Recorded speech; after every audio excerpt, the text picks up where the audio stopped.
All right. Good morning. I'm going to try again. Good morning.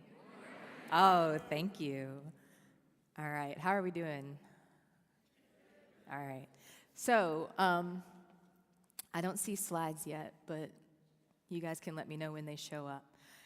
So today I'm going to talk about you, me, technology, all around the world. I'm so excited to be here. I was here a couple of years ago, and I didn't get a chance to experience all of the music, which was great to hear, although I was terrified to sing because I thought my microphone might be on, and my voice singing, that would not be a pleasure. In any case, I want to start off by talking a little bit about what is community. All right, so you guys kind of think in your mind what you think of when you're thinking about community and what it is and what it looks like. Okay. Um, Woohoo! Yay! Yes.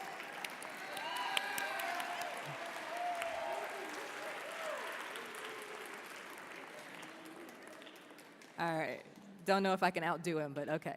All right. So if we go to the dictionary, right? All right. A group of people living in the same place, a group of people having common characteristics. The people of a district, country are considered collectively, especially in the context of social values and responsibilities, a society, a feeling of fellowship with others as a result of sharing common attitudes, interests, and goals.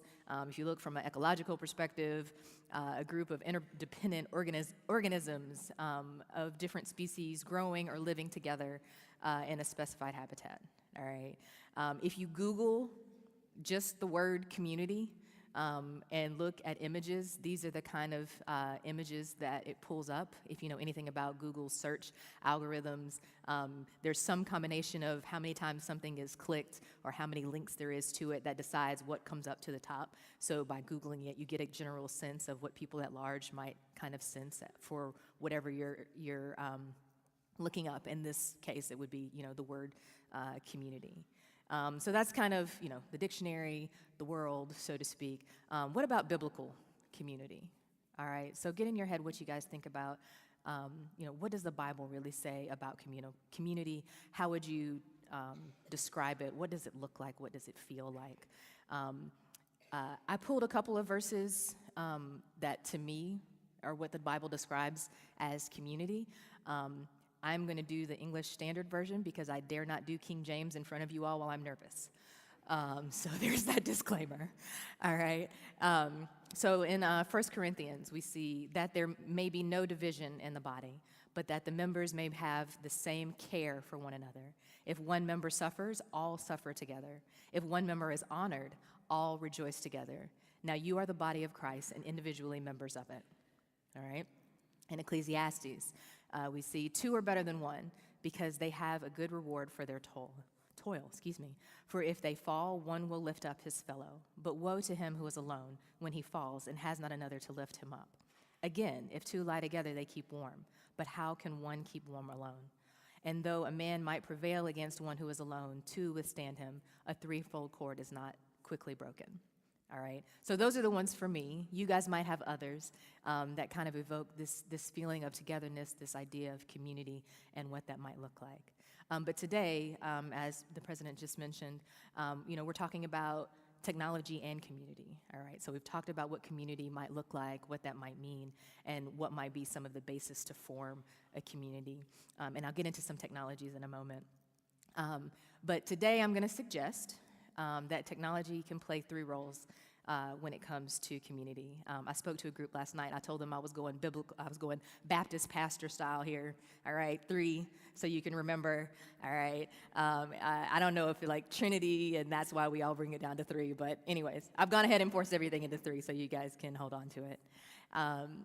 So technology can create community. Technology can enhance community.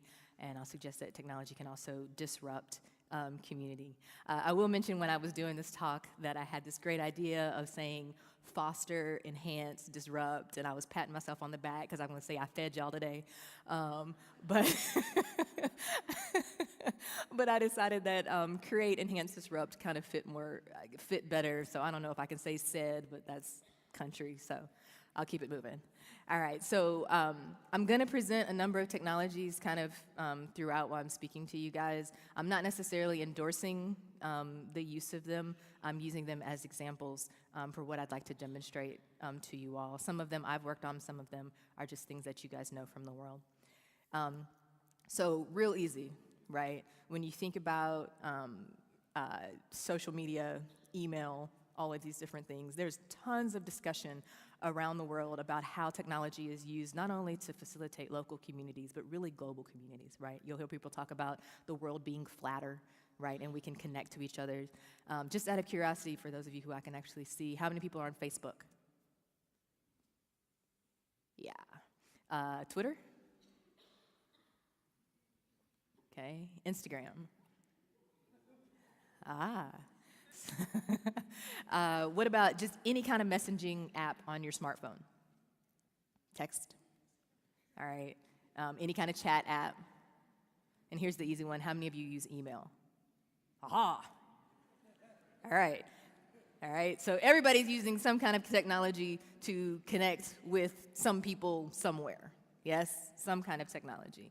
And you guys are using it, especially people younger than I, are using it way more than people, I'll go with the 35 and up crew, are using it. I had a meeting the other day with one of my students, and she was trying to demonstrate something to me because she was working on a messaging app, and she showed me her chat app, and she had like 40 people up.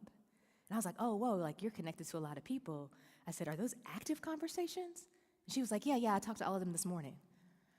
I was like, you talked to 40 people this morning? She said, well, yeah, that was just on that app, but I also have Facebook, and then I also have text messaging, so I was talking to them too. So probably all in all, I've talked to probably like 60, 70 people. I was totally blown away, and I'm going to tell you why. I'm not on Facebook anymore, but I have Twitter. I have, text messaging on my phone, and I have a messaging app. I use Google Hangouts that I use. At any given time, brace yourselves, I will talk to 5 people, all right? And so to hear her saying she's talking to 60, 70 people at a time, it just really blew me away and really gave me a sense of how much people are using these technologies to connect to people. Now, there's some arguments there, and I'll talk about them later, about how much you really get if you're communicating with 60 people in the span of a few hours. And she's not a slacker student, I should mention. She's one of my highest achieving students, so it's not like she's on social media all day not getting anything accomplished. All right, so technology, connecting us with people that we might not normally connect with, getting introduced to people that we might not know. Skype has this cool app now where you can communicate with people from different countries, and you can speak in your own language, and it'll automatically be translated to their language, which is pretty cool. This is a project from the Florida International University School of Business. If you're familiar with Second Life, it's this big virtual environment where you can create an avatar that looks like you, doesn't look like you, whatever you want your avatar to look like. But what they've taken it and done is said, okay, we're actually going to build avatars that represent ourselves, but we're going to work with people who are very distant from us and solve problems. And so they created a space, I think it's called Writer Life, where people come together and they discuss community issues, they discuss world issues, and they try to come up with issues from people who are at a very big distance. Right, so it's very nice. You can kind of see the world kind of shrinking and people coming together and using a technology as a way to do that. ePals is something, I think it's one of the leading online classroom communities, and it's project-based, so they bring people, this is more K through 12 level, they're bringing students together to do projects together and solve problems together. So a variety of cross-cultural things, and it's kind of the new age pen pal, right? So you're not just writing each other and getting to know each other anymore, but you're coming together, you're solving problems, and you're doing these things together. All right, so that's about creating community, right? So how can it bring us together? How can it even redefine what community is in the first place, all right? By enhance, I mean, once you have a community, right? However you choose to define it, what are the ways that you can really improve your community? This is an app that I really like. It's actually funded through the National Science Foundation. People at Palo Alto Research Center, Park, and then Penn State, they were doing research around this idea of time banking. And so the general notion is that everybody has their individual strengths and talents and things that they enjoy doing. How can you do that and bank that time and then get it back where somebody helps you with something, right? And so thinking about how I can contribute my talents, right? But how I can also use that, right, to receive something else based on somebody else's talents that I might need. I really like that notion. And I like their motto. They say, we don't need another movement, we need to move together. I thought that was really special. This is something you guys have probably seen, the bucket challenge. It has its naysayers, as with everything. But I use this as an example because I thought it was a really good way that I saw people coming together in a community to try to help each other, right? ALS historically has been pretty underfunded as compared to other initiatives. They actually raised $220 million in 8 weeks doing this Ice Bucket Challenge. And it's literally somebody having a cold bucket of water poured on them and then challenging other people to do the same, and then people donating as a result of that, right? I suppose naysayer might say it's slacktivism is what people say, where you're not really doing much, but saying that it's activism. But you can't really argue the numbers, which is interesting to me. In my own work, I've focused a lot on building empathy. So how can you use technology as a way to help communities build understanding for each other? Empathy, I find important. It's core to relationships. It's been shown to decrease biases, to reduce negative stereotypes. It fosters more pro-social behaviors and supports attitude change. If you look at doctor-patient relationships around empathy, what's been shown is the more empathy a patient feels from a doctor, the more likely they are to adhere to what they've been asked to do prescription-wise. Salud. One project that one project that I did was called Girls Involved in Real Life Sharing, and the general idea is that they're building comic strip versions of events that are happening in their lives, and then they're having to pick the expressions and the emotions as far as what happened. And then I'm doing a bit of artificial intelligence to try to understand what they're describing in their stories, and then saying, wow, sounds like that may have made you feel sad or happy or angry or whatever the emotion we look at from the text, and suggesting that. Another project, this was created by Alyssa Wright. It was called Cherry Blossoms, and it was to raise awareness around some of the bombings and civilian deaths that were happening in Baghdad. And it was really interesting. It was GPS based, and you would be walking around Boston that was basically mapped to Baghdad. And if there had been a bombing-related death in Baghdad that occurred where you were in Boston, you had a backpack on that would explode, not literally, but would simulate a kind of explosion. Confetti would go everywhere, and it would actually have the list of people, civilians that had been killed in Baghdad. So again, this was more about awareness, how does it feel, having people think about, what war is, what war means, and drawing attention to those issues. This is the Machine to Be Another, where you can actually put on virtual reality glasses, and you can look at yourself as if you are someone else. You could be a woman looking at yourself as a man. You could be a parent looking at yourself as a child. So literally trying to put yourself into the shoes of others. I don't necessarily know if this builds empathy, but I do think there is something to having that experience and thinking about how that experience might make you think of other things. So now I'll shift to disrupt. I don't necessarily mean disrupt with a negative connotation. I mean more of a disturbance disturbance that interrupts any kind of process or way of thinking and causes us to reflect and assess on the values that we've come to hold as a community. One example that I'll give is drawn from my own community, well, one of my communities. I feel like I'm a member of very many different communities, from the STEM community.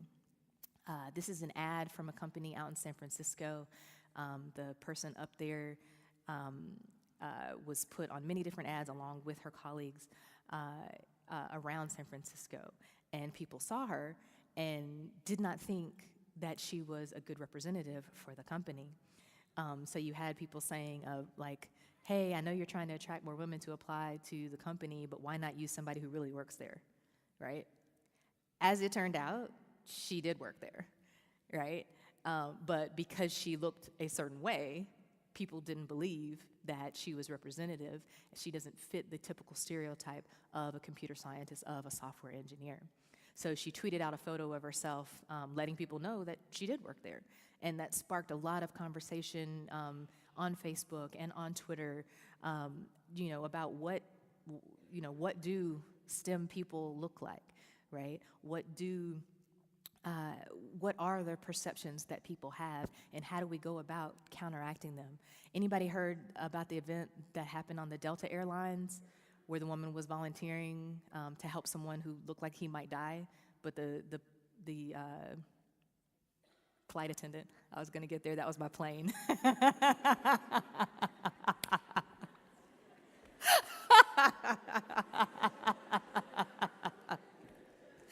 Oh, goodness. So, the flight attendant did not believe that she was a doctor. And so she passed her over, and the guy actually almost died because she was a black woman who was very young looking, and the woman did not believe her. So I Look Like Engineer, that sparked a movement. Similarly with the Black Lives Matter, it literally started off as a hashtag, and now it has spread into organizations, into things. I think they started it in 2013, but it didn't really proliferate until 2014 when you had more shooting victims. But it literally has launched, this big movement. There's a brand attached to, a long time ago, which was, civil rights, but now there's an actual brand attached to it. And there's a national discussion, around race and policing. And arguably would not have had the same amount of traction without this kind of movement attached to it. But there's another side of the story, right? I'm discussing all of the great things about technologies, and I'm a techie, so I like technology, so that's awesome. But, you can use a knife to cut up food and make it easier for a baby to eat, or you could actually harm someone with it, right? So we should always consider all of the things and have a balanced discussion around the good, bad, and the ugly of technology. You've got a lot of you raise your hands around Twitter. How many of you have encountered any trolls? Yeah, all right. So there's just some people that, like, no matter what you say, they're gonna have something to say about it, right? It comes to the territory. Comes with the territory. I actually decided to make a contribution to the I Look Like an Engineer. I'm an electrical engineer. Hey, take a picture of myself, which was a big move for me because out of over 1,300 tweets in the past 5 years, I have maybe 20 pictures of myself. So I took a picture of myself, I posted it up, and lo and behold, the response that I get was, well, why do you think you look like an engineer in this picture, right? And I said, well, I feel like I look like an engineer because I am an engineer, right? Now, that actually turned into a really productive conversation that I had with this gentleman, but it was really funny that his immediate response was, well, why do you look like an engineer, all right? The other piece of it is, I talked about technology kind of bringing us together, right, and supporting this oneness. But how many of you have seen this? Yeah? Or experienced or observed something like this, right? Or if you're really living a sensationalized life, got one of those, all right? Ladies, if this happens, stand up, move out. All right, so I've heard a couple of fun rules around this. One was, if you want to bring your phone to the table, that's fine, all right? But if you want to answer it or check any messages, you must share that with the rest of the crowd. All right? Second rule is you can bring your phone to the table, but everything goes in the pile. This is assuming that you're out at a restaurant. All phones go in a pile. First person to answer has to pay. Works for me. All right? So I was going to show a video, but I want to be conscious of our time. There's a spoken word artist called Prince E. He has a video out that's just talking about technology kind of, bringing us close together but pushing us further apart. So finally, I think there's a danger of becoming a passive observer. That might be rooted in the feeling that you don't have time to act or the fear of taking action at all. Technology can connect us, it can enrich us, it can serve as a tool to help us understand the ills that persist in the world, but it does nothing if we don't use it to take action. And I can say to this group in particular, excuse me, that if you're gonna call yourself a believer, simply having faith is not enough. You must move. Okay? You must make sure that our brothers and sisters around the world are cared for. You cannot stop at awareness. You have to take action. Understand that I'm not just talking about protesting. I'm talking about being involved. I'm talking about picking a charge that you're passionate about and getting involved in person on the front lines. I'm talking about authentically loving each other in person, not just through text messaging. I'm talking about looking someone in their eyes and forgiving them and loving them, all right? And really, carrying out what we supposedly believe in. So yes, I believe that technology is powerful, but what good is it if we're not using it to change and make the world a better place? So if you're an inventor, I would encourage you to create the next technology to enhance the world around you. If you're a writer, I challenge you to use the tools that are at your disposal to pass along your message. If you're an educator, be sure that your students are exposed to the next generation of tools that will allow them to fully participate in our society. And whatever you are, however you define yourself about as part of a community, never forget that you're here to enrich the earth. And so I'll close with this. You are the salt of the earth, but if salt has lost its taste, how shall its saltiness be restored? It is no longer good for anything except to be thrown and trampled under people's feet. You are the light of the world. A city set on the hill cannot be hidden. Nor do people light a lamp and put it under a basket, but on a stand, and it gives light to all in the house. In the same way, let your light shine before others, so that they may see your good works and give glory to your Father who is in heaven. Thank you.